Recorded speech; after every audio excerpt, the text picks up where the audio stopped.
Okay.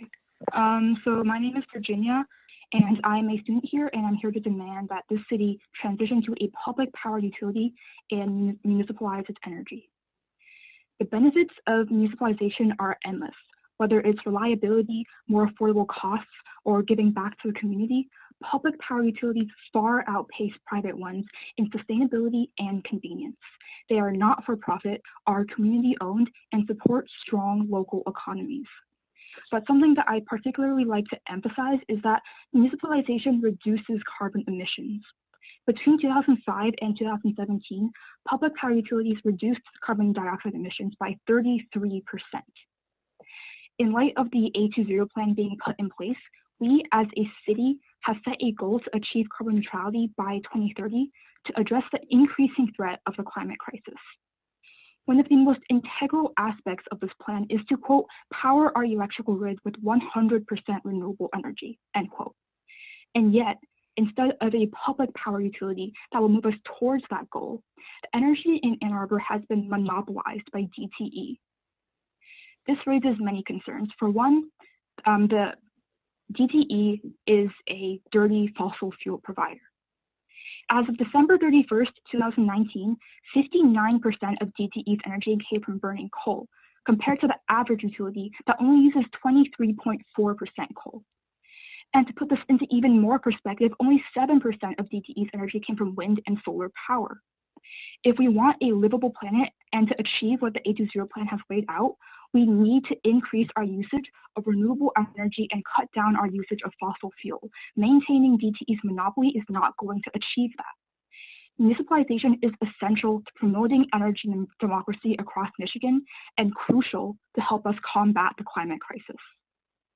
Other proposals to reduce emissions, such as the community choice aggregation, require a lengthy legal process which is not only inconvenient, but also still reliant on DTE. With a municipal utility, we don't need to rely on DTE's dirty fossil fuel power. We can create our own renewable energy here in Ann Arbor. For my entire life, I've seen climate change devastate communities. I'd like to raise the fact that millions of young people's lives and futures are on the line. The future of our planet is on the line. Municipalization will be the first step in transitioning towards an equitable, just, clean future. Thank you. My name is Zachariah Farah. You may have received a resolution that came from the student government at the University of Michigan, and I was one of the sponsors of that resolution.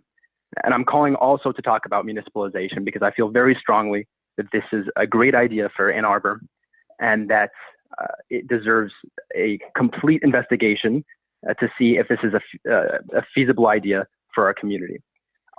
I know that growing up as a young person, as the previous speaker said, is a really scary thing these days. I have laid awake at night before just thinking about what I'm going to do as I grow older with the climate crisis looming. You know, some of my best experiences with my family, I'm just remembering from earlier this year, I was watching the Planet Earth documentary series, and instead of being really proud about how we're protecting our environment, I was just horribly depressed about how we're destroying it. We know that we have 10 years left, according to the IPCC and the United Nations. And right now, as we get energy from DTE, we are not pursuing that timeline because DTE wants to transition to renewable energies by 2050. That's 30 years from now. And we know we don't have 30 years, we have 10 years. So not only is DTE not working on the timeline that we need, but we have no control over that whatsoever. With the municipal utility, we would have that control. I, as a resident, would have my voice heard finally. As the previous speaker also stated, 60% of the energy that comes through when you flip that light switch comes from the burning of coal. That is wholly unacceptable in 2021. 60%, that's far too high of a number. And you know, as I said, I'm a student at U of M. I studied abroad last year in Germany.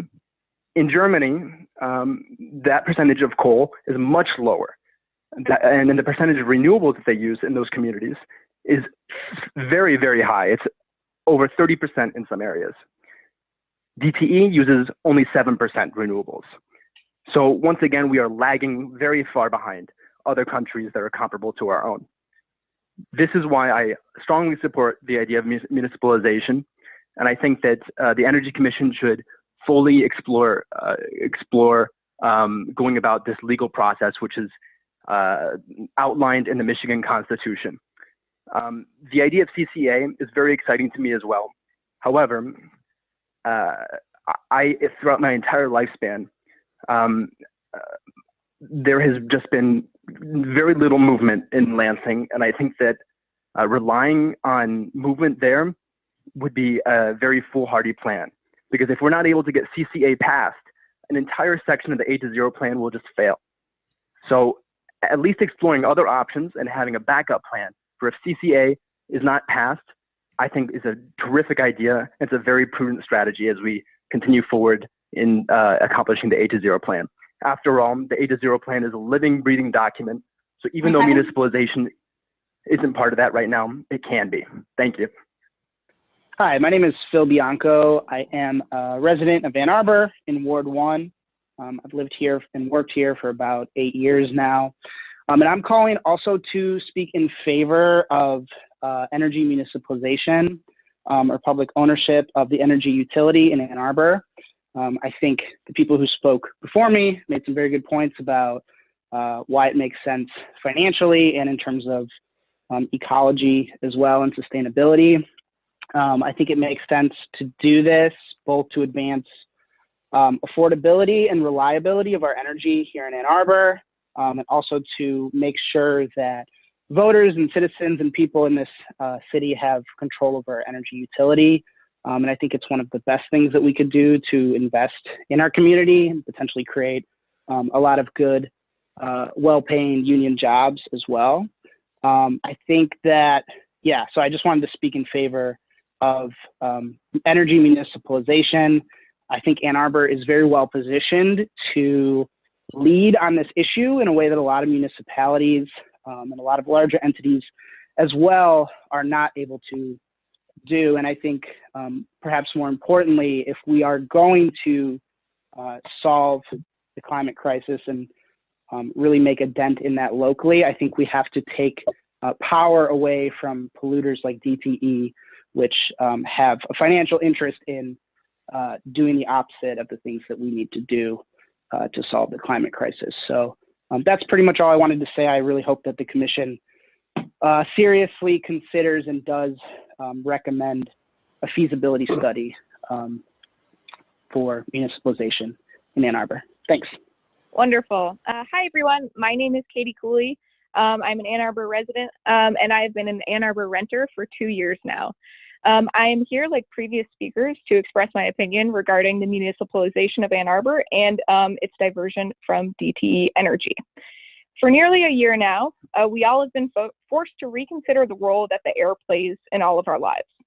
The air, which most of us take for granted, we now realize has the possibility to spread things like COVID-19 in our communities. Of course, we have all generally realized this before, but now these days we are really forced to pay direct attention to the air in which we breathe. This is quite a new thing for most of us. However, for people like me, I've been thinking about the air for a little bit longer. A few years ago, we realized that I had asthma. And since then, I've known what it feels like to live for days and days on end, feeling like I was breathing my last gasp of air at every moment. It's honestly a really terrible feeling, and I wouldn't wish it on anyone else. Your chest constricts, and you're really unable to focus on the most basic things in your day-to-day life. It's an awful experience. I know what it's like to live in polluted air. I know what that feels like. I also know that if we don't commit to cutting ties with corporations like DTE that care more about shareholder profit than my lungs, the air will get worse. As previous speakers have stated, around 60% of DTE's power is sourced from coal, as opposed to just 7% from wind and solar. DTE will never be motivated to care about our community's health or the quality of the air we breathe as a corporate entity. Ann Arbor needs to cut DTE out of the picture so that our future and our air doesn't feel like my present reality. I ask you to commit to cleaner air and healthier communities. Beautiful. Well, thank you all for the opportunity to speak this evening. My name is Sam Limerick. I live in Ward 3 near Packard and Hill, and I'm a graduate student at the University of Michigan. I'm like everyone else, I'm speaking in support of the city taking steps to critically reevaluate the living carbon neutrality plan as embodied in 820. The 820 plan, as it currently stands, relies wholly upon community choice aggregation, as we've already heard, as a way to decarbonizing our local electrical grid by 2030. I think that a continuing partnership with DTE, whose timeline for carbon neutrality is 2050, and a singular reliance upon CCA, which faces significant hurdles in Lansing to decarbonize our grid, is fundamentally at odds with our stated goals as a community. And I think that a publicly owned electric utility and consequently local control of our energy mix is in our reach today, unlike CCA. Municipalization has a strong legal footing in the state and in Ann Arbor City Code. And I think that we should join the crew. More than 40 Michigan communities, like Lansing actually, and our next door neighbors in Chelsea already enjoy the benefits of a municipal utility. I'm going to use my hometown of Austin as an illustrative example to describe what I think would be some of the benefits of a municipal utility. I'll highlight three tangible benefits: renewables mix, cost, and resiliency and community health that Austin has seen, and then try to connect them to our situation. So, I mean, as of June 2019, Austin Energy's generation mix was at 43% renewable energy, and this is deep in the heart of Texas, where things are like Texas. And Austin Energy invested heavily in this renewables mix in direct response to climate protection resolutions passed by the city in 2007 and 2014. And that, to me, that's what local control is all about. It's about listening to constituents and hearing that they want a renewable energy mix, which I know we all want in this room. And then let's move to cost. DTE's residential electric rate is 17.51 cents per kilowatt hour, and that's 32% higher than the U.S. average. And it's actually 42% more than what our neighbors in Chelsea are paying to their municipal utility, who they pay 10.7 cents per kilowatt hour. Like, what's the deal with that? Where's that extra money going? And taking it back to Austin, I mean, they beat the Texas state average on costs, and they did this while soundly beating us up here in Ann Arbor with respect to the degree of local control over renewables mix. We'll hear some more stories from other communities that have seen tremendous cost savings from municipalization in a presentation you'll see later on. And I'll just take it back to community health and resiliency now. In a year where utility bills have become particularly burdensome, a public utility will allow us to live our values and not shut off people's power in a warming, but still in some parts of the year, sometimes very cold world like today. Empathetic moves like this are a great example of the way a public utility could grow our community's resiliency, our collective ability to weather the storm of climate change and a global pandemic. And I pose a question to the commission and all listening: does resiliency or regard for community health drive DTE's operations today? Would they invest in company time or energy in this space? Are they keen on facilitating the transformative change we know our energy system must undergo? Their stated carbon neutrality goal of 2050 contravenes this. So let's step into the leadership role we all know Ann Arbor can step into on the issues of sustainability and think about creating a municipal utility. Thank you all for your time. Great. My name is Roshan. I am a graduate student at the University of Michigan and an Ann Arbor resident right here on Dewey Avenue. And I would like to echo everyone who has spoken before me. There's obviously a strong case to be made for a municipal utility purely on climate grounds. We've heard plenty about that, but I also want to emphasize how impactful a municipal utility could be for energy justice. So energy affordability has always been a justice issue. We know that lower income people pay extremely high proportions of their income on utility bills, but the pandemic has sort of thrown this into extremely stark relief. Last year, I worked for several months with a mutual aid collective serving Washtenaw County. We were mostly just focused on redistributing cash money to help people meet their basic needs. I worked their finances, so I saw every transaction over a period of several months, and it was DTE bill after DTE bill after DTE bill. It was frankly a little bit shocking, and I'm someone who's worked in energy justice for a minute now. People are struggling. We're currently on the brink of a utility ratepayer debt crisis. The National Energy Assistance Directors Association estimates that there could be as much as $40 billion with a B in utility debt owed nationwide by March. By pursuing a municipal utility, not only will we achieve lower electric rates, which will relieve some of that immediate burden on people in the first place, but we can democratize solutions to debt relief and shut-off moratoria. For example, in Lansing, the public utility there has declared a shut-off moratorium that extends past the moratoria that have been declared by the investor-owned utilities in terms of duration, but also in terms of reach. The moratoria declared by the investor-owned utilities, such as DCE, is very limited. It's limited in terms of age and income, whereas these utility moratoria declared, or shut-off moratoria declared by the public utilities are universal. Municipal utilities can also efficiently deliver state and federal funding in order to help ratepayers, as we've seen in Lansing and in Los Angeles, which have delivered CARES Act aid directly to ratepayers to help pay their bills. Energy is a human right. We need it to survive. Municipalization is a step towards realizing that right for everyone. Thank you. Okay, great. Hi. My name is Rowan Tucker Meyer. I'm a high school student, and I strongly urge you all to support public power and make a plan to municipalize Ann Arbor's energy. I completely agree with everyone who's spoken before me. I think if the Energy Commission is serious about bringing Ann Arbor into the 21st century and fulfilling the goals which were set out by the A20 plan, then you have to start working towards energy municipalization. It's hard to see how we could possibly transition off of fossil fuels when we are basically at the mercy of whatever DTE chooses to invest in, which is to say, whatever will deliver the most profit to their shareholders, rather than what is actually best for our community and our planet. Now, a public power utility, on the other hand, would be accountable to the citizens of Ann Arbor, so we'd have more input regarding where our energy comes from. And I think major structural changes like this would be immensely important in our fight against catastrophic climate change. So I'm so glad to see that the Energy Commission is looking into it. So I hope you do everything that you can to make Ann Arbor's power public. Thank you. Hi, everyone. My name is Evan Redmond. I'm a Ward 3 resident and a former candidate for Ann Arbor City Council, and I am also calling in on behalf of the exploration of creating a municipal energy utility. The number one reason for municipalization is that it's the fastest legal way to 100% renewable energy. DTE lagged behind and to be carbon neutral by 2035, and very far behind Ann Arbor's plan to be carbon neutral by 2030. And there are lots of other callers that have already talked about why it is a good moral position to municipalize, but it's also in the city's long-term economic interest to acquire a municipal energy utility. If you'll indulge me, in economics, there are two main types of costs.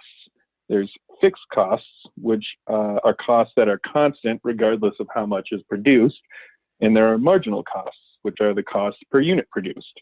So for example, the cost of building an auto parts factory is a fixed cost, and the cost of materials and labor that go into each part is the marginal cost. So say hypothetically that DTE tomorrow massively shifts and does a 180 and promises 100% renewable energy by 2030 instead of its current goal for sometime after 2050. In this case, the fixed cost would be the creation of windmills, hydroelectric dams, and solar. Because these resources are renewable, the only marginal cost would be the occasional labor of maintenance. So once the fixed cost is paid off, it's free electricity for everybody, right? No, of course not. DTE is a for-profit, publicly traded company who has a responsibility to generate value for its shareholders. And that money comes out of our community members' pockets. If we let DTE continue down this path, they'll essentially be selling Ann Arbor something that is free for them to produce. The upfront investment needed to form a municipal utility would pay off in the long run by both doing our part to avoid the worst effects of climate catastrophe, but also ensuring our community has very low-cost renewable energy that they control for generations to come. Thank you very much. Great. Hello and good evening. My name is Eric Williams, and I'm an Ann Arbor resident and a student at the University of Michigan. I'm also calling in today to voice my support for the municipalization of the Ann Arbor electricity utility. Over the years, as I've continued to expand my understanding of climate science and the climate crisis we currently face, I found that it's pretty easy to become kind of disheartened and overwhelmed by the many obstacles that we as kind of a nation and global community must overcome to ensure a brighter future for our world. Especially true when thinking about kind of politics at the state and national level, where I often feel there's very little as an individual can do to help guide the United States to a more sustainable future. But I think municipalization would help to change that entirely, giving Ann Arbor residents such as myself the ability to choose green and sustainable energy sources, an option we really lack with DTE. And the very reason behind this overwhelming climate crisis is in very large part due to the actions of energy companies, especially those who utilize vast quantities of fossil fuels. DTE is easily one of the worst offenders in this regard, with 59% of their energy coming from burning coal, well above the national average of 23%. Consequently, it's evident that DTE does not truly care for the future of Ann Arbor residents or the long-term health and well-being of our planet as a whole, else they surely would have already begun a more meaningful transition to renewables. Municipalization of the Ann Arbor electricity grid would give ordinary residents like myself the power to choose what kind of future we want for ourselves, our children, our grandchildren, and every future generation to come. And I think it's this idea. It's especially telling that so many young folks have called in today. We are very concerned about our future. My DTE energy bill was due just today, and I absolutely hated having to fund the destruction of our planet through the burning of coal and fossil fuels, especially as DTE continues to use its money to invest in natural gas and oil pipelines right here in Michigan. This is especially frustrating, even more so considering how much more we are paying for this dirty energy blend from DTE than we could be paying from a public utility. This climate crisis is urgent, and we absolutely cannot wait for DTE to change, as it really exclusively serves the interest of its shareholders, not the people of Ann Arbor. As a passionate and concerned resident of Ann Arbor, I implore you all to consider municipalization, and in doing so, help to ensure a better future for our community. Thank you for your time. Good evening, members of the Energy Commission and my fellow Ann Arborites. My name is Dr. Lauren Sargent. I have been an Ann Arbor resident for close to 40 years, and I'm speaking tonight in very strong support of a municipal utility. Way back when I was in college, I was a member of the Clamshell Alliance, and in 1978, our call was energy democracy and public power, democratically controlled and decentralized renewable energy. Does that sound familiar? I cannot believe that in 2021, my college kids are staring down catastrophic climate change and we still don't have it. Public power, that is. But here in Ann Arbor, we do have the power to make it happen. We can form a municipal utility. The Michigan Constitution and our own city charter provide for it. While theoretically compatible with options like community choice aggregation for sourcing renewables, CCA requires the support of the Michigan legislature. Have you met the Michigan legislature recently? We don't have 2 years or 4 years or 6 years to hope for a legislature that will come around to our point of view. And we simply don't have time. We do have a commitment here in Ann Arbor to the A20 plan with goals of 100% renewable energy.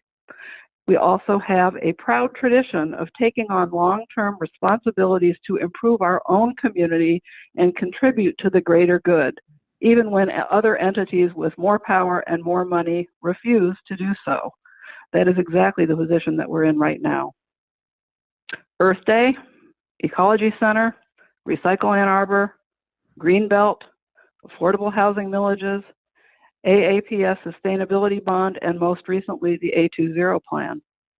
We cannot put all our eggs in baskets that we do not control, but fortunately we can own our own basket, a municipal utility, run by us, in line with our climate goals, accountable to the citizens, and not shareholder value as DTE is and must be. If not us, who? If not now, when? Right now, DTE is laying gas pipe in our city, under our streets. They're not putting down geothermal. They're also installing a gas plant on U of M's campus. Not geothermal, not solar, not wind. The writing is on the wall. It's very clear. We have a choice to make. We have the power to do it. Let's do it. Thank you. Hi, everyone. My name is Gus Teschke. I'm a resident of Ward 5 for over 20 years. I'm a member of Ann Arbor Indivisible. We're a local chapter of the National Indivisible Organization, and we're focused on helping to counter threats to our future. You know, threats like Donald Trump and climate breakdown. And we voted recently to support exploring municipal solar and wind power because we see that as the best route to zero carbon emission for Ann Arbor's power generation. We don't see community choice aggregation as likely to deliver clean power that we need by 2030, you know, as part of the 820 plan. We know CCA is currently illegal. We know we have to overcome opposition from at least DTE, Consumers Power, and the Republicans, and maybe more. But I want to focus on Biden administration's goal of carbon-free electricity by 2035. I suspect everyone is aware of that. And of course, DTE wants to burn coal until 2040, which is a huge problem for all of us. And who knows how long DTE might burn gas. And so what if Biden shuts down DTE's plants in 2035? Their fossil fuel burning plants. Are Ann Arbor ratepayers like me going to have to pay for these plants, or will DTE go into bankruptcy? I'm a little concerned about this.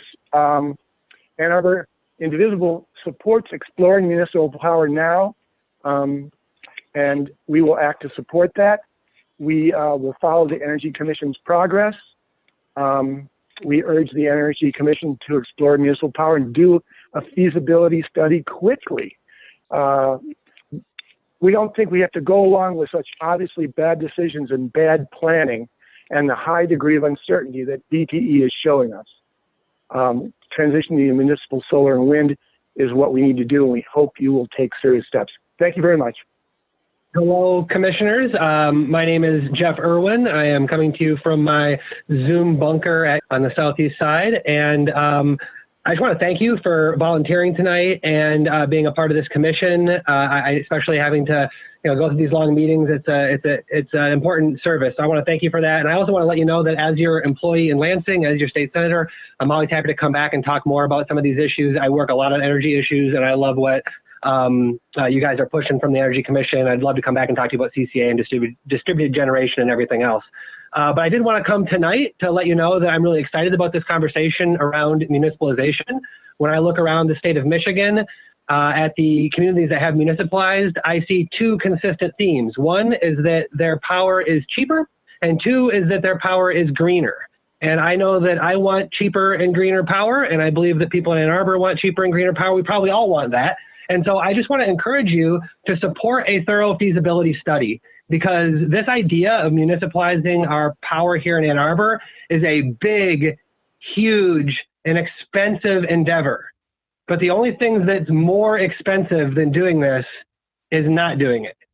And so I encourage you to walk this path, to characterize this opportunity, because I think that if we do the hard work to characterize the opportunity, we'll find that we can have cheaper, greener power and serve our goals better. So thank you for your service, and thanks for the opportunity. Okay, thank you, Dr. Stultz and Chair Mirsky. Ken Garber. I agree with the previous callers, and they're tough acts to follow. And my guess is that several commissioners would also seriously consider a muni for Ann Arbor. But one place is on everyone's mind, Boulder, Colorado. That city spent $27 million over 10 years on its muni effort with little to show for it. No, we don't want to repeat that experience. But what happened in Boulder is not what will happen here. First, let's look at Boulder. In 2011, it amended its city charter to authorize a muni. The charter language required that muni electric rates be no higher than those of Xcel, the local private utility, at the time of transfer, and those rates had to cover costs plus 125% of debt service. In 2014, when Boulder formed its muni, Xcel sued on the grounds that Boulder could not meet those charter conditions. 5 years of litigation later, the city settled with Xcel, dissolving the muni. That's Boulder. Okay, what about Ann Arbor? Our charter already authorizes a muni, and without Boulder's rate limit or revenue mandate. DTE certainly will sue, but not based on that. Rather, it will claim a local franchise under the Foot Act, a 1905 Michigan law that grants private utilities a perpetual franchise if they had one at that time. DTE has claimed that an 1895 city contract with Michigan Electric Company to power 161 Ann Arbor streetlights is that franchise agreement. So under the Foot Act, DTE will argue we cannot take its assets. That'll be its lawsuit, completely different than the Boulder case. Now, I'm not a lawyer, but I see an opportunity here. Yes, 20th century courts have upheld Foot Act franchises repeatedly, but the 1963 Michigan Constitution says that no franchise can be longer than 30 years. DTE's so-called franchise here is almost 130 years old. To my knowledge, the Foot Act has never been tested in court against the 30-year franchise limit, which became effective in 1993. If DTE invokes the Foot Act, which it will, and we win, which we could, we not only get our muni, but we nullify all of DTE's Foot Act franchises. There are dozens of these probably. Only DTE knows how many. Suddenly all these cities and townships are open to competition, and DTE will have to negotiate franchise agreements with all of them, or lose these markets. Cities can get franchise fees from DTE and can also negotiate for clean power. So as I see it, our Ann Arbor Muni could unlock competition for electric power through much of the state. Thanks. Awesome. Hi, everyone. Thanks for having me on today. I'm coming to you from the state capitol, actually. Thanks for all the work that you do. This has been a fantastic conversation, and I'm just calling in to agree with all the previous callers and our state senator. I have, for many years, been a very strong supporter of municipalization, and I do believe that it is the most cost-effective, and also one thing that hasn't really been mentioned is it is the most reliable form of ownership for power. If you look at utilities across the state and the speed at which they get blackouts recovered, it is much better in municipal utilities. Public ownership matters. It matters for cost of power. Again, I'm in Lansing right now. The lights that are on today for me are provided by public power. And one of the comments that I just made is around the issue of home solar. DTE is fighting home solar, tooth and nail. They have a 1% cap.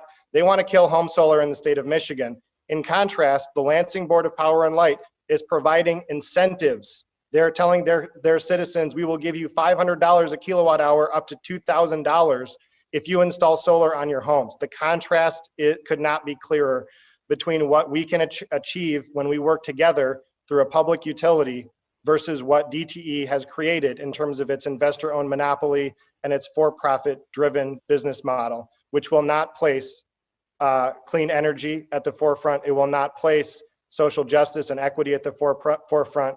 We, the people, can stand up and own our own power and place all of those things at a much higher level. Thank you for your consideration of this issue and for hearing me today. Hi, this is Rita Mitchell, and I am a long-term resident of Ann Arbor. I support community-based municipal power because it will allow local control of the types of energy sources. It will provide local jobs, local accountability, and transparency. As an additional benefit, we can make it support our goals to spare trees of radical trimming, which is an additional environmental benefit. We can integrate the services with current city utilities and work for efficiency. We can set the rates. In situations like those presented by the COVID-19 pandemic, we, as members of the community, can make decisions that help assure that all have access to the energy services that they need. Lastly, our power decisions can be made in a way to support environmental justice. That is, our due diligence with the implementation can assure us as owners and users that our energy production will not have unintended negative consequences of polluting the air, water, and earth locally and for others in our region and state. I urge you to proceed as you've heard from so many speakers that have wonderful information and wonderful goals. Please, let's look at it if this is the time. Thank you. Hi, my name's Ian Mark. I'm a resident of Ann Arbor. I am calling in also in support, basically full support of energy utility municipalization. I think it's awesome that this conversation is happening. Hard for me to follow up on all the previous callers, as I agree with all of them. I think they've done an exceptional job of covering why it is important in terms of addressing the climate crisis. I think this could be an incredible step for not only Ann Arbor, but also a tipping point for the state and similar efforts across the country in aggressively and rapidly decarbonizing our energy network. I think the time has passed for any half measures or wasted time on addressing this crisis. The planet itself is at stake, and Ann Arbor could play a key role in taking local action on climate change. But another point I wanted to bring up was reliability, which I appreciate an earlier comment on. But I very vividly remember a little over 2 years ago when DTE contacted all of their customers, telling them to please set their thermostats no higher than 65 in the middle of January, when we were getting record temperatures of, I believe, -26 in Detroit, which personally I found infuriating. People could have died if their grid had gone down and people had lost power. I mean, what exactly are we paying a premium for if we can't count on our power when we need it most? And if it's going towards, as someone said previously, 59% of their power going to burning coal and polluting our environment. I personally find that very, very frustrating. And I think it really underscores the importance of taking democratic control of our energy grid. So I really appreciate you giving me the time to speak and hearing my 2 cents on that. Thank you. Thank you. So, what is Ann Arbor for Public Power? Ann Arbor for Public Power is a coalition with members from many local organizations, including DSA, Sunrise Movement, Indivisible, the Climate Action Movement at U of M, Washington on 350, Ann Arbor Beyond Bernie, and many others. And we are united by our belief in a green and publicly owned future. And furthermore, we believe that these are inextricably linked. We don't think that we can build a sustainable future while building private profits for shareholders. Our goal is to democratize, decommodify, decarbonize, and decolonize our energy sources. Thank you. The problem is that DTE, our local energy provider, is not transitioning to renewables fast enough to meet global or local emissions targets. DTE uses dirty power. Most of their power comes from fossil fuels, and most of that is from coal. They're still actively investing in fossil fuel infrastructure, and according to a 2019 report, DTE is the 3rd dirtiest major utility in the United States. And DTE and Ann Arbor have incompatible goals looking forward. The 820, if you hit the little next sign, something will pop up. The 820 carbon neutrality target date is set for 2030. That is in 9 years from now. President Joe Biden has set a target date for carbon-free electricity nationwide in 2035. However, DTE's target date for net zero emissions is in 2050. And going to the next slide, we'll see that they don't even have a plausible plan for achieving this goal. They're planning for at least 2 of their coal generators to remain in operation until 2040.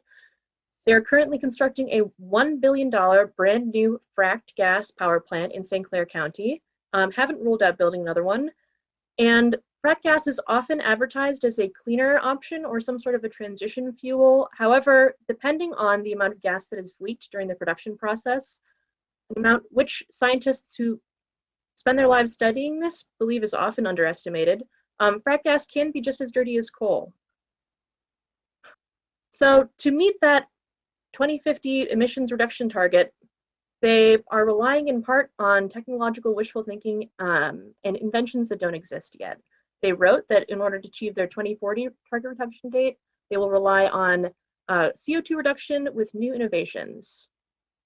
But the 2030 plan, the 2030 date for the Ann Arbor 820 plan is much more finite.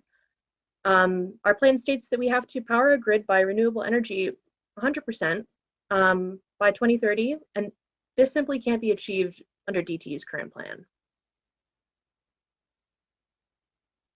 So that brings us to why we're here tonight. We believe that the answer to this problem lies in a process called municipalization. Next slide, please. So what is municipalization?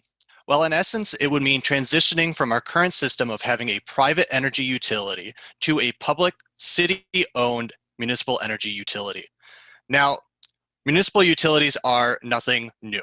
Most people get their water or sewage through a municipal utility. In fact, municipal energy utilities are not particularly rare in the United States. More than 2,000 communities across the US get their energy from a municipal energy utility, and over 40 of those municipalities are in Michigan. Next slide, please. And that is no mistake.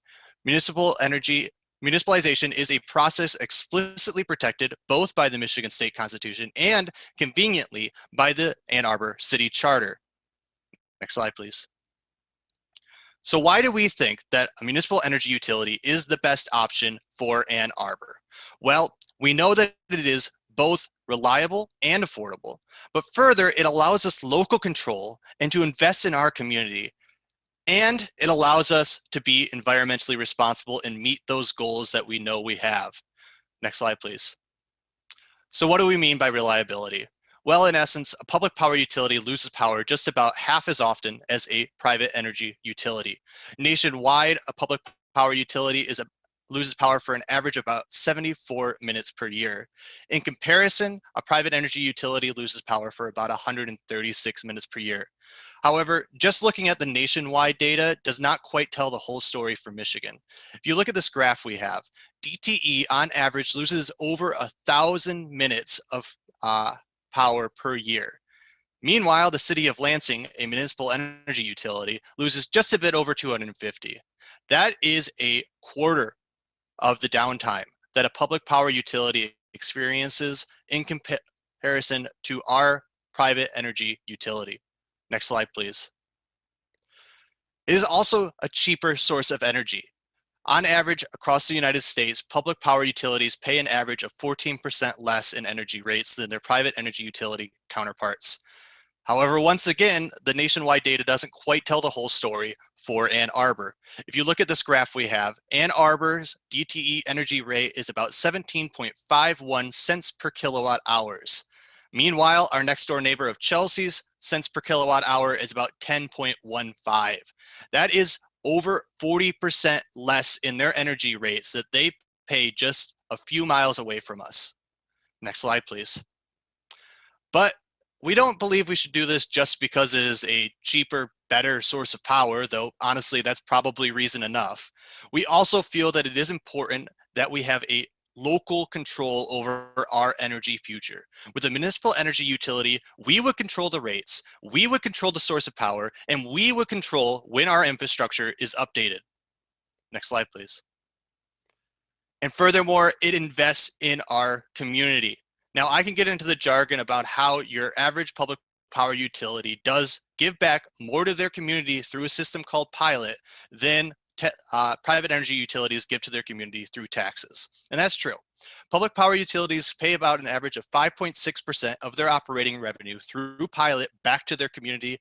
Meanwhile, your average investor-owned utility pays only 4.2% of their operating revenue back in taxes. But it's more than that. Through a municipal energy utility, we would create a massive investment in infrastructure in jobs in our community. And the city would have the power to ensure that those jobs are strong union jobs. We could build modern, reliable infrastructure and a resilient energy grid all on our terms. Next slide, please. And finally, and as the speakers alluded to, maybe most importantly, it is the environmentally responsible choice. Now, we know that DTE currently stands in our way of doing a lot of the things we want to do, build more rooftop solar and distributed generation. However, and DTE could waive the rates that the state the caps that the state puts on those things. However, they really have no incentive to do so. A municipal energy utility simply wouldn't have this issue. But it's more than that.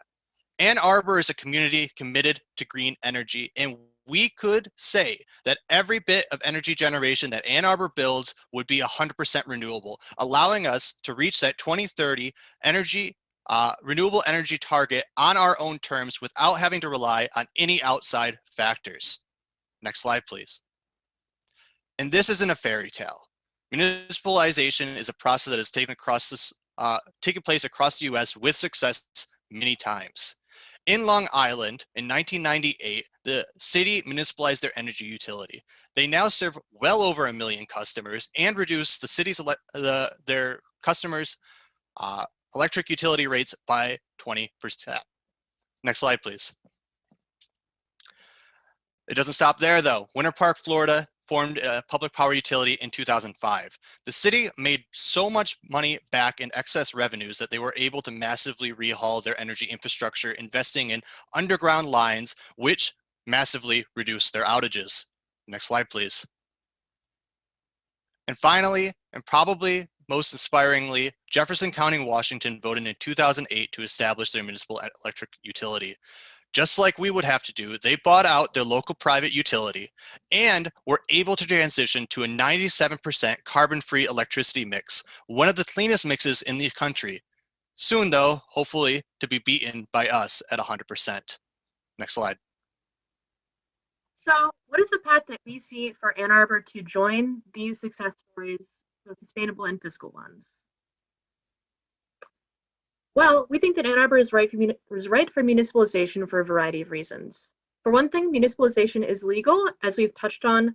The Ann Arbor City Charter and the state constitution both explicitly authorize municipalization, unlike Boulder, Colorado, which one of the previous commenters mentioned is often brought up in the conversation of municipalization in Ann Arbor. However, the Boulder fight was long and legally bloody, in part because they didn't have the kind of explicit legal language that we do. Ann Arbor already has a public utility. Our water system and our sewage are municipally operated. This is not true in many communities across the country, but it is true here, which demonstrates that our local government has the ability to provide these services to its citizens and to meet our needs. There is a strong local commitment to carbon neutrality in Ann Arbor. Both the City of Ann Arbor and the University of Michigan, our largest employer, have set very ambitious carbon neutrality targets.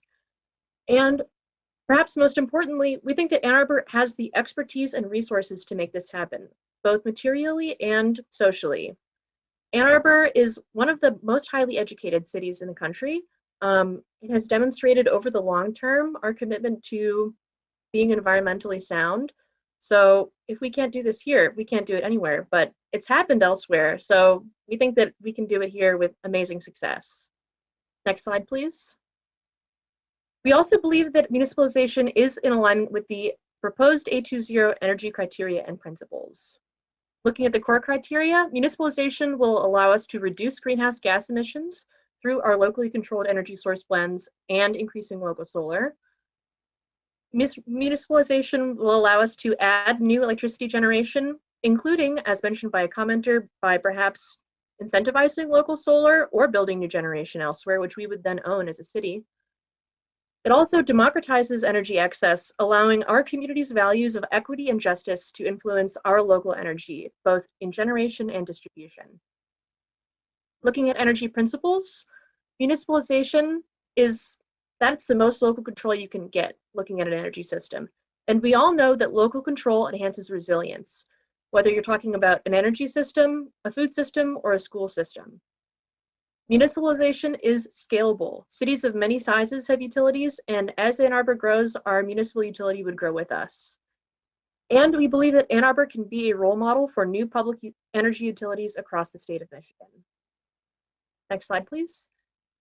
We also believe that CCA, combined community choice aggregation, and municipalization are complementary.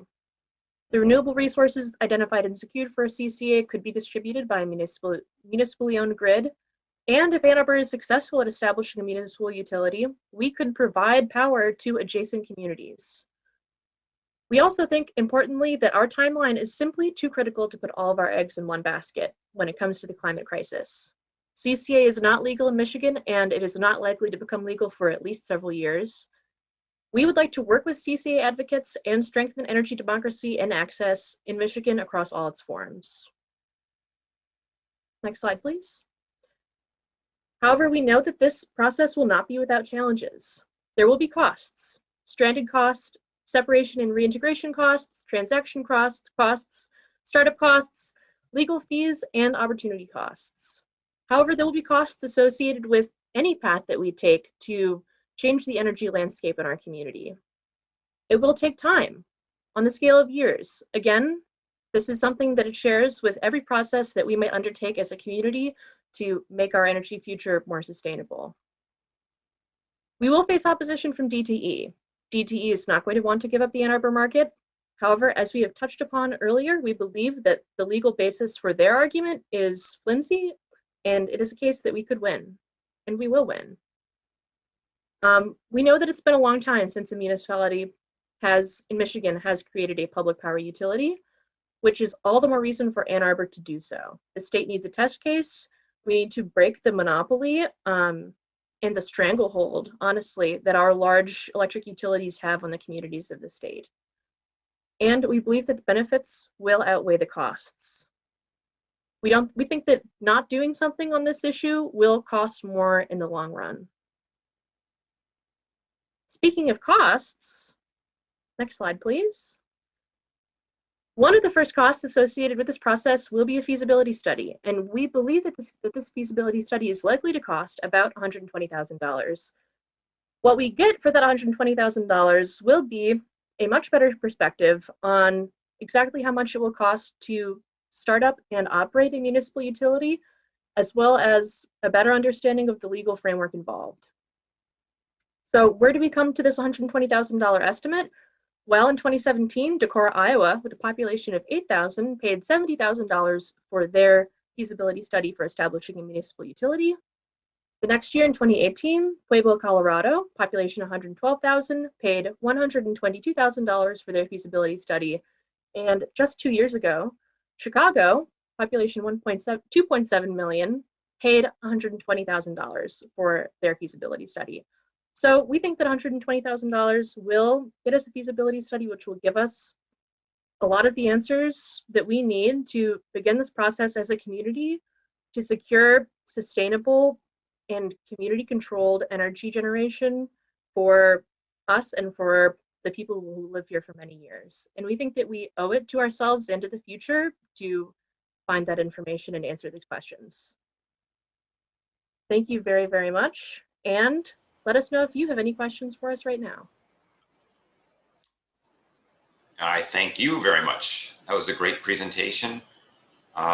I would not be surprised if we have a lot of comments and/or questions from commissioners. I'd like to open the floor. I can see all of you, so go ahead, Mark. A couple comments. One, I wanted to clarify the first speaker on the phone, I think mixed up community choice aggregation and DTE's green power program, that a CCEA would not require Ann Arbor to buy power from DTE. Community choice aggregation builds on the electric choice program that was authorized under Republican Governor John Engler and is still in effect today. The second part of that, I guess, is the working and fighting the legislator on this I don't find that a scary prospect. We took on the solar taxation, the city of Ann Arbor, the Michigan Municipal League, the Michigan Federation of Cities, the public schools, and numerous others were against us, and we ended up with a unanimous bipartisan vote and got solar taxation done. I think the issue is selling it to communities that don't look like Ann Arbor, and there's an awful lot of them out there that would like to do that. And there's a bunch of municipal utilities out there, including the one that I'm sitting in now in my 100% solar house in Harbor Springs, that would be more than happy to sell green power from their excess generation under a green power program, as I would think some others would as well. So I agree that the CCA and municipalization is not mutually exclusive. I would say they're synergistic, and these are two paths that we should look at. I would say that we can start Monday working with the legislature. We have two people who are very interested in this, and begin to look at how that done. The other part, I think, I remember our previous city administrator, John Mirsky, and I had a meeting with him talking about this, and I remember him commenting about how different it was to come from Austin to Ann Arbor, and how much he didn't really fully appreciate the benefit of a municipal utility. He said that they would routinely, at the end of the year, get a $80,000 to $100,000 surplus funds flowing into the city from the municipal utility that was totally unbudgeted and unplanned. There was always surplus funds and stuff. So he was rather shocked when he got here and realized that that was no longer an option for him. So anyway, I just wanted to clarify those two things. Thanks. Thank you, Mark. Would people raise their hand at the bottom of the screen? I saw, I think Robert, George is the next person, and then Travis, and I think Mike also indicated that he wanted to speak. So Robert, go ahead. Thank you, Mr. Chair. First, I just want to thank you both for jumping on and giving that presentation. I've had the privilege of speaking with a member of your coalition and hearing more about how all of this would work and the functionality behind all of it. But again, big kudos to someone not far out of college myself, that it's always great to see youth activism, especially around such a pressing issue as climate change. So thank you again for that. My question relates to Chelsea. I'm very unfamiliar with that. I know Commissioner Clevey mentioned that a second ago. I guess, to the both of you, and Commissioner Clevey, I'm sure you can jump in there too, about how Chelsea's works, and if there was anything we can take from them that would work here. Chuck, can you speak to that? I see your hand up, or is that what you raised your hand for, or did you have a question or comment?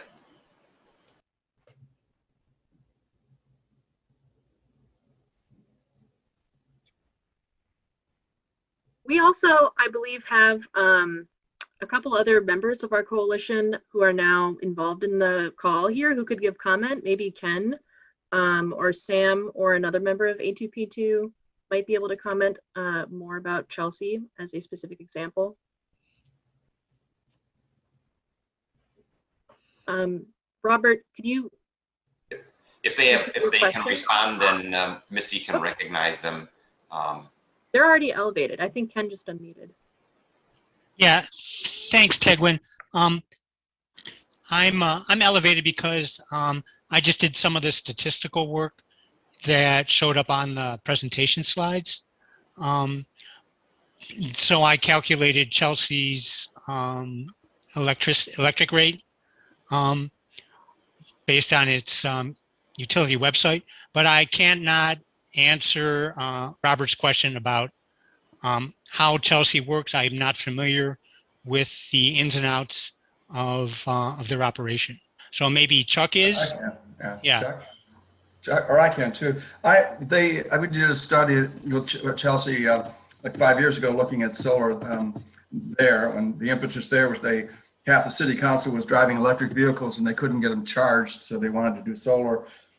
Chelsea does no self-generation. They buy 100% of the power outside. They're probably a more typical municipal utility, and that's an option for us. We could become a municipal utility, buy power, and buy green power, buy brown power, buy whatever power we want. It's the trick is, if you're going to self-generate, it's a business, and you got to be smart about it. So Ann Arbor, I'm not sure we'd all be happy with having gas-powered facilities in Ann Arbor and all the stuff that's going to go with it. But this could get really easy if the University of Michigan joined with us in a municipal utility. We could this would move along very quickly, or would agree to put up some money in the lawsuit, or to pay for half the study. This could move along quite rapidly. So I would think Chelsea would be a potential customer for green power from Ann Arbor, as opposed to us looking at it the other way, because they buy their green power from DTE right now, and it's upward to $300,000 a year just to buy green credits. So Missy indicated earlier that this is obviously a learning process, and some deeper dives on some of these topics I think would benefit all of us, because we obviously want to make a good decision and not regret what we've done 5 years down the road. Don't don't want to lose 5 years. Robert, did you have any other follow-up, or is that? Yeah, I just had one other quick unrelated question on that note to the presenters. You know, you mentioned the potential legal concerns there. I was just thinking, I deal with a decent amount of contracting in my day job, and I was just curious, you know, what type of contractual obligations does the city and the university you currently have?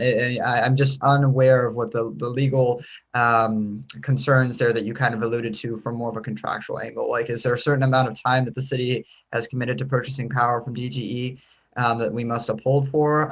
Just on that lines, and it doesn't need to be super detailed. Just any quick explanation would do. Robert, I'm going to take that one and say we need to punt that for the energy attorney to really talk about the legal ramifications. Okay. I think that needs to come from expertise. Okay. Councilmember Radina.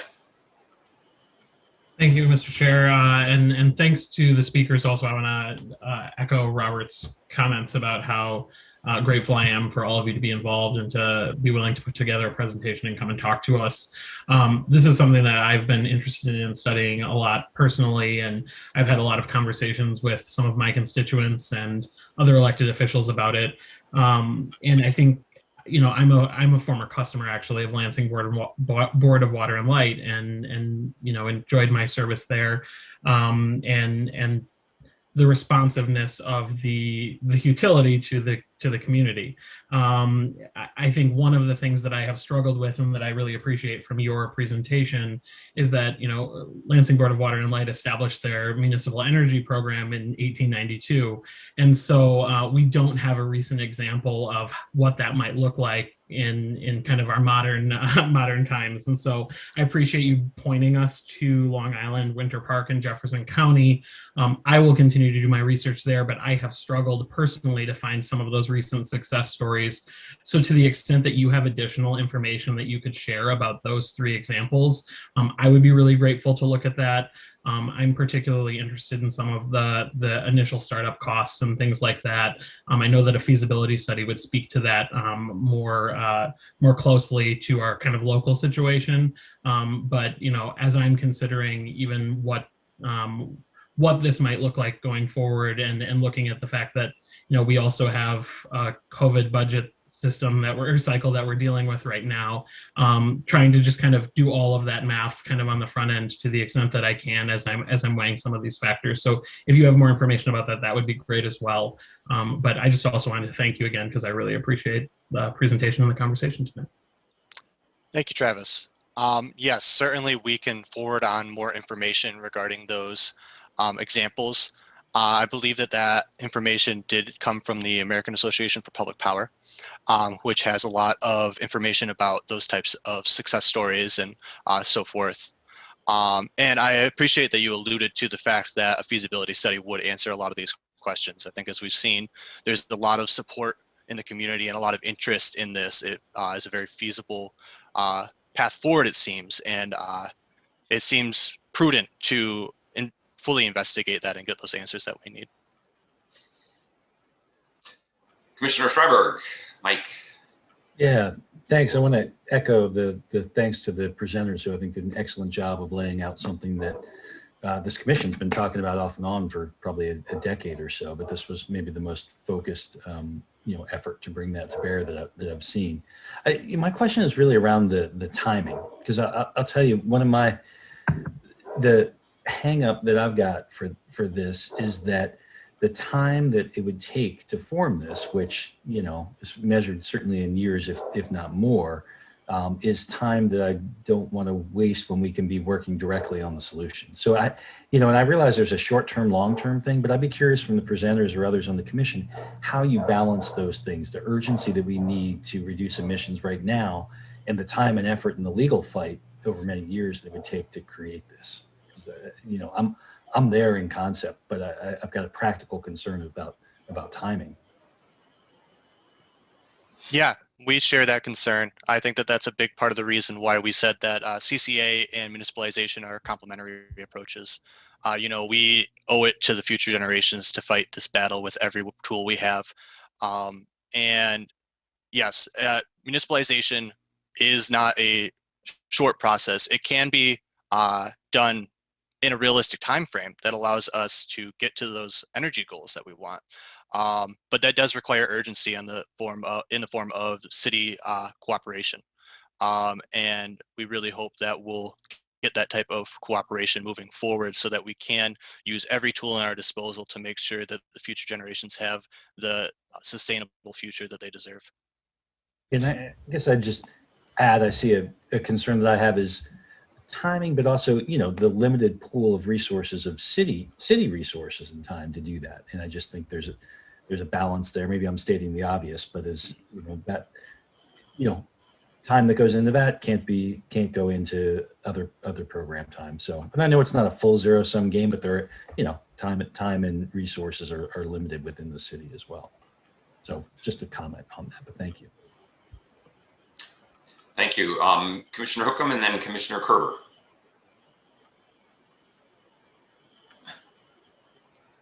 Broken microphone, sorry, okay. So then we'll move on to, Commissioner Hookham, if you would like, you could potentially— He might be good now, Chairperson. Oh. No, check your notes. So if it's very, very short, you could put them into chat. Please do not use the chat function. You should not be using the chat function. That is not allowed per OMA. Please do not use the chat function. Okay. Yes. Chuck, if you want to email me, I would gladly read them. Okay, there we go. So we'll move to Commissioner Kerber. Larry. So, I can understand solving Ann Arbor's problem this way. And Ann Arbor is quite unique, as has been pointed out, quite unique. And not every municipality would have that same uniqueness. I tend to really want to see the idea of energy choice everywhere in Michigan, not just in Ann Arbor. And if what we do can apply additional pressure to loosen up the monopoly stranglehold, what's been referred to as the monopoly stranglehold, then I think that's a big win for Ann Arbor, for other municipalities, and for the state of Michigan, and hopefully the rest of the country. Because we're not the only state that suffers from this stranglehold. It goes on all across the country. All across the country. So having an impact here is just a step. It may be a good step, but not a complete step. We have to do bigger than that. Thank you, Commissioner Kerber. I'm going to recognize Commissioner McCoy next, and Commissioner Streiberg and Jörg, if you have other comments, leave your hand up. If not, then take your hand down. Go ahead, Ember. Yeah, thank you for the presentation. I think as some people know, I'm a part of the Ann Arbor for Public Power group, so it's really excited to see this conversation at the forefront here. I just wanted to explain a little bit, like the reasons that I'm excited about it are, as I think I've mentioned a couple times on the call, I think that we really need to be focusing on things not just that bring us to clean, green energy, which I think can easily be a lot of our focus, but also on things that touch on many of the things that the public comment around affordability and resilience. And that's the way that we truly center environmental equity when we're thinking about our policies. I think those things are really important elements that are not brought by all plans, but again, emphasize the importance of working together with a couple of different things. And also, as mentioned, I really appreciate, I feel like especially in Michigan, people have this sense that DTE is inevitable, as I think I've mentioned before at Energy Commission meetings. And so I think, really trying to explore this and other options and pushing against the status quo is like the really big, bold moves that we need and the type of moves that Ann Arbor has a history of doing. I also wanted to address a comment that was made over email. So Robert said earlier how he appreciated how this is like a youth-driven movement, which I also really appreciate, seeing young people present and the coalition of people across different ages that are a part of this group. There's a comment over email that this needs to be driven by taxpayers, and I just wanted to say that, like, to me, I read that as homeowners. So if I misinterpreted that, please correct me. But I just wanted to make a comment that renters even though we are not the ones directly paying taxes, our rent pays taxes and then some. And I think we should really not encourage conversations that exclude a huge group of residents in Ann Arbor, in this case, the majority of residents in Ann Arbor, and especially exclude, create a conversation that's only around wealthy, white, and older, skewed older people in Ann Arbor. So I really think it's important that this conversation was with everyone who will be a voter, and I'm encouraged to see that here today. Councilmember Briggs. Yeah, thank you. Mostly just a comment for me. Just wanted to say thank you for this outstanding presentation. I appreciated the background, the acknowledgement of the challenges within any framework that we move forward with, and also just sort of practical, what are the next steps. So it's a really good piece. Also, many thanks to all the commenters that called in to share their thoughts as well. And I'm looking forward to sort of the series of educational pieces that are coming forward, so that we can kind of put this in the context of hearing from some legal advice next, and just I also appreciate the comments around not putting all of our eggs in one basket. I think that's really important. What we need to make sure that we're exploring a lot of different options, and that we get to a successful outcome for our community, and as Amber mentioned, for everybody in our community. Other commissioners, Commissioner Clevey. I just want to pick up on what Mike was saying, and it's the question of the cost of this. Would these $120,000 be borne by the Office of Sustainability and Innovation's budget, or because we have a water utility, is this something that would be done under their budget and under their responsibility, or some other part of the city? I mean, how trying to figure out how this would happen. Dropping $120,000 in Missy's budget right now, I think that people's eyebrows would go up, but we do have a water utility, and I wonder, is that an option? Is that part of the conversation, I guess?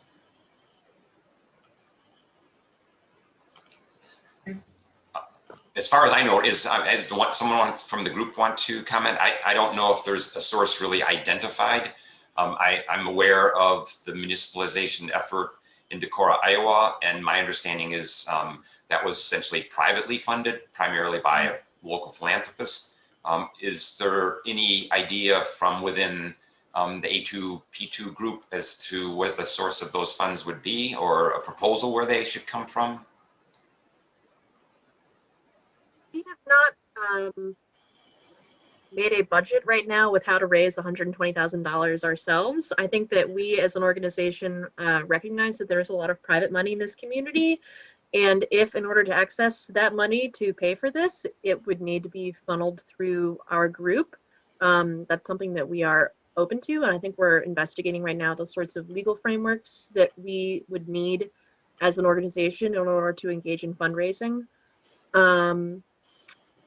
I also am curious, and I think a lot of people in this group are, about how to potentially access some of the general funds in this city, like the kinds of funds that went to like buying new electric Ford Mustangs for our police force, for example. Very cool.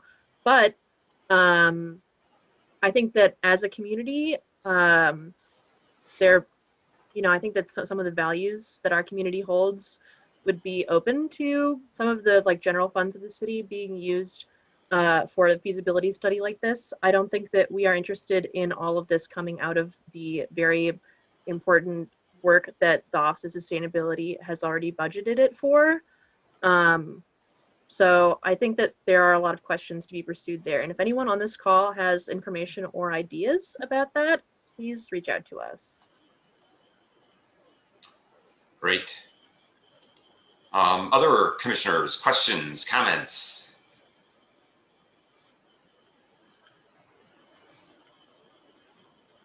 Anyone? Yes, Carlene. I would welcome information about the process for the feasibility study. You know, how does it get kicked off? First, plunk down the cash, and then what happens? Or like, what's the process? And that would be really informative if you could share that with us. Yeah, so as you saw in that slide that referenced the feasibility studies that have been done elsewhere, there are organizations that do these types of things. In fact, 2 of the most recent feasibility studies were done by an organization called NewGen. I'm not an expert on city process, so maybe someone else could step in more on that, but I imagine the process would probably be some sort of bidding process where those types of organizations would make an offer and the city would accept one of them.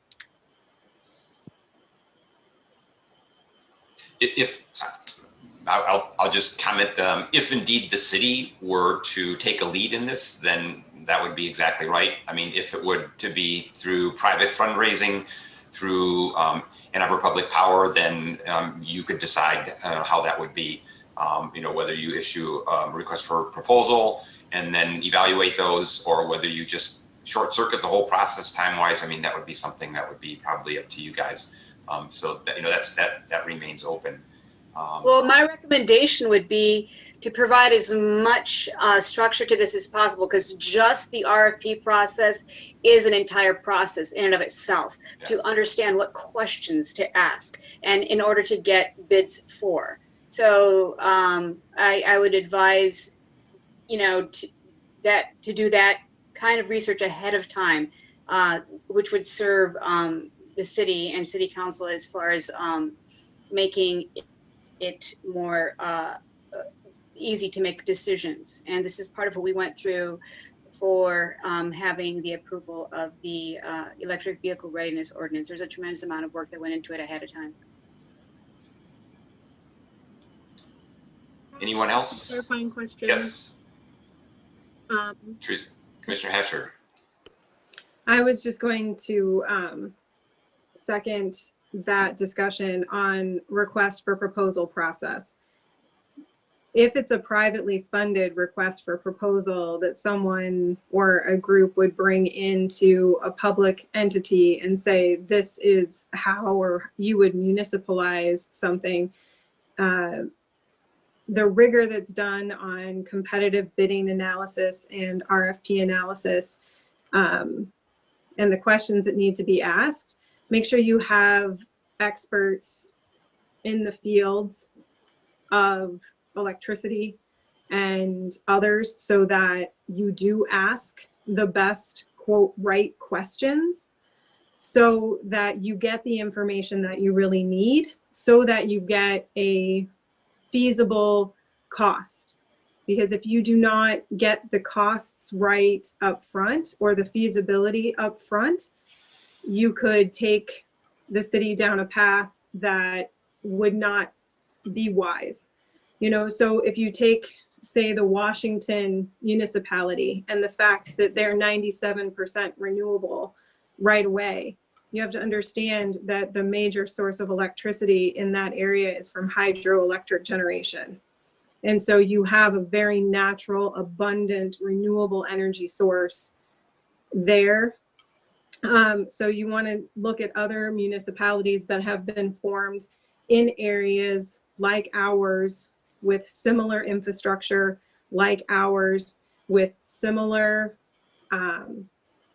diversity of supply, right? So make sure that you're looking at those, and make sure that if you would happen to get private funding, that you do a rigorous RFP process as if you were doing it from the actual city of Ann Arbor, and understand and follow that type of process. So there's a lot of technical details in here that are even outside of the realm of legal, politics, everything else, because you have to set up your own utility. You have to staff your utility. You have to understand the technical requirements of owning and maintaining an electric distribution system. And that's even before you start deciding whether or not you're going to add your own generation within the city of Ann Arbor. if you're going to buy generation from outside the city, lots of things. So Mark's just back there like nodding. So I know this is a very daunting task. And so you can't look at the elephant. You have to think about taking this in chunks and bites. And you also have to set up a project plan with exit ramps off when you may have, and what criteria you're going to use to make those decisions. Like, is this the best right use of Ann Arbor's resources and talent? You know, to Commissioner Kerber and Commissioner Cleavy's points, you know, is it better served for us to look more in the policy realm to get more of a global change in the state of Michigan? Or do we continue just to, you know, focus our energies on just the city of Ann Arbor? So those are my preliminary thoughts, but thank you very much for your time and your research. You know, the publicpower.org and Institute for Local Self-Reliance are also places where there's a lot of information on municipalization. So it's very trendy right now in the country. Thank you for the time. Thank you. Missy, were you able to get any comments or questions from Commissioner Hookham? I haven't yet. No. Okay. Okay. Chuck, do you want to try your microphone one more time? I see you working. No go. Too bad. Can you call in on my phone? So I think, do we have anybody else? So I'm going to offer some very few comments from my side. First of all, I think this is a beginning of a really great conversation where I think we can learn from each other. And I think a lot of the guidance that came out of this was hopefully very helpful to the group. And I can see that, you know, conversations outside of this forum are also going to help inform us, and I encourage those to take place. I just want to point out a few things that haven't been brought up. So on, like, I think slide number 3, talking about DTE's energy resource split, pump hydro is shown as 9%, but pump hydro really isn't, if you think about it, an energy source. It's a battery. In a sense, it is an energy resource, but the energy that is disposed through pump hydro is coming from some other source. So you want to take that out of there and show what that is without pump hydro. You know, the general picture doesn't change, but just to get that right.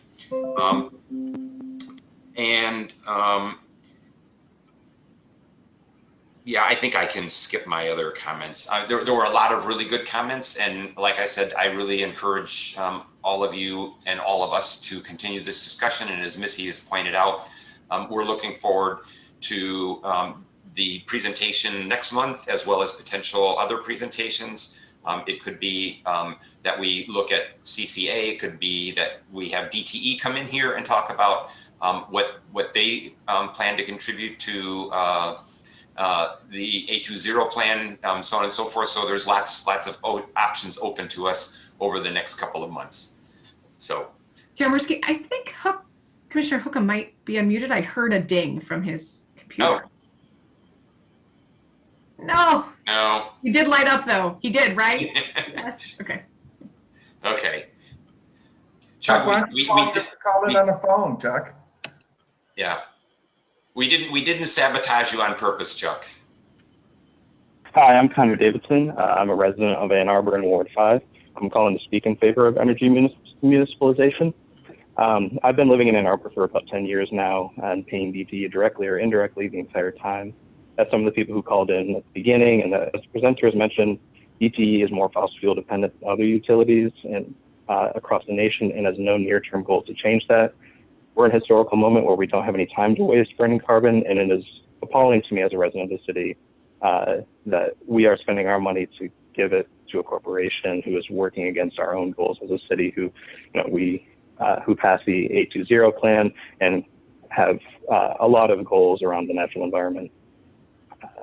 And DTE is using their profits to promote fossil fuel consumption and lobby against decarbonization.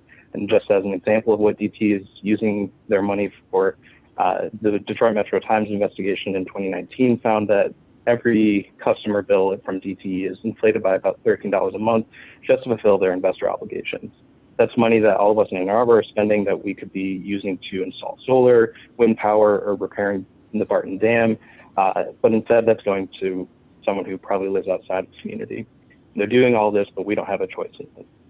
If we adopted a municipal utility, we'd be able to control where that money is going and do things that align with what we want to do as a city with the 820 plan.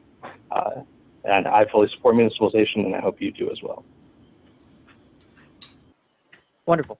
My name is Matt Sweeney. I am a graduate student here at U of M, and I've been in Ann Arbor for quite a long time. I was here for undergrad as well, so I've been an Ann Arbor resident for about 8 years now. And I, like so many others tonight, I'm just calling to speak in favor of the call for a study on municipalization. An enormous amount of really great points have already been made, and I don't know that I have anything more that's very unique to add. But I did want to say that the presentation that A2 Public Power gave tonight was really, really, I found incredibly effective and really robust and convincing. And I mean, especially in demonstrating that, super effectively, I think that DTE's goals are just totally not aligned with what Ann Arbor is, supposedly committed to. I also wanted to note, just like listening to the public comments earlier, was pretty remarkable, and I hope you all take seriously the support from state representatives, Erwin and Robbie. They're, the way I see that at least is they're trying to do what they can to make this politically safe, as politically safe as possible for you. And I think it's really important to recognize that you have those champions at the state level. So I just wanted to, sort of re-emphasize what they're saying. And I think one last point that I wanted to make in response to one of the commissioner's question earlier about, making sure that this can get done in a reasonable time frame. Municipalization does indeed take a while, but we know for a fact that DTE is not doing this on a reasonable time frame. So that just seems like moot point to me. If we're sticking with DTE, we are assured to not be doing it on a reasonable time frame. Yeah, and I think just lastly, this is an enormous win. It would be an enormous win for energy democracy, and I think that is really critical for fighting climate change in the coming years. And so I hope you take it seriously. Thank you. Okay. Well, good evening, members of the Energy Commission and Chair John Mursky. I am Kathleen Murphy, and I work with Ann Arbor Indivisible. And recently, I've been following the work of Ann Arbor for Public Power. I'm a committed environmentalist, worried very much about the future of the planet and the fate of all living things. I have been tremendously inspired by Ann Arbor's commitment to carbon neutrality by 2030, as well as the very impressive work of the A20 project. I became intrigued with the concept of municipalization when I learned about those cities in Michigan and around the country that had tried it. I wondered how this concept could be helpful to the city or to the A20 project to reach their goals more efficiently. Municipalization is a concept that seems oriented toward the future. It combines a full commitment to clean energy with the empowerment of the Ann Arbor public to own and control their own electrical grid. Thus, it seems to offer an additional pathway for achieving Ann Arbor's and A20's carbon neutrality goal by 2030. Yet, municipalization of our energy grid poses many challenges that need further study. Many of those have come out tonight. The Ann Arbor for Public Power Group seems willing to take on that study. I was excited to see their presentation here tonight, and I hope that you, Energy Commissioners, were also. Now that the Biden-Harris administration is trying to aggressively deal with the climate crisis, the political environment for meeting the climate crisis head on is improving. It's possible that municipalization might find additional support in this new political environment.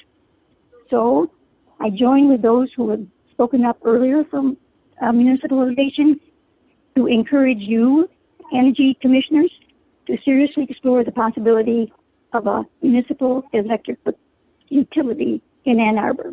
Thank you very much.